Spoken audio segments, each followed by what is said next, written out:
Thursday morning, the third fleece arrived wearing a FedEx uniform. I was upstairs in the rented house I shared with 6 other guys when the doorbell rang. I looked out the window and saw the driver stepping from his truck, music blaring, clipboard in hand. In those days, there was no Amazon, no endless stream of boxes. A package at the door meant someone had specifically sent it to you. I hadn't ordered anything, but no one else was answering the door, so I went down the stairs and opened the door. The FedEx man was exactly what you might expect from the term rock and roll delivery driver.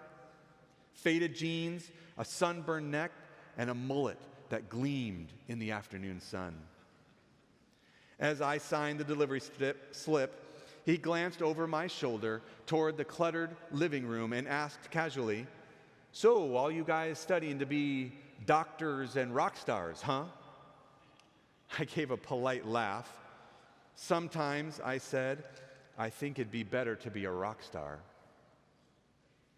He paused, and when he spoke again, his tone changed. "No," he said slowly, deliberately, "I think it'd be better to be a doctor." At that moment, the air shifted. The sound of his radio faded behind us.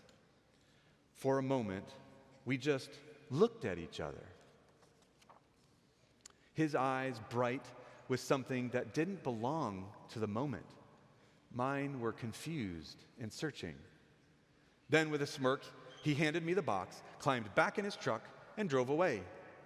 I shut the door, set the package on the table, and tried to shake the unease that followed me up the stairs. I didn't yet realize what had happened.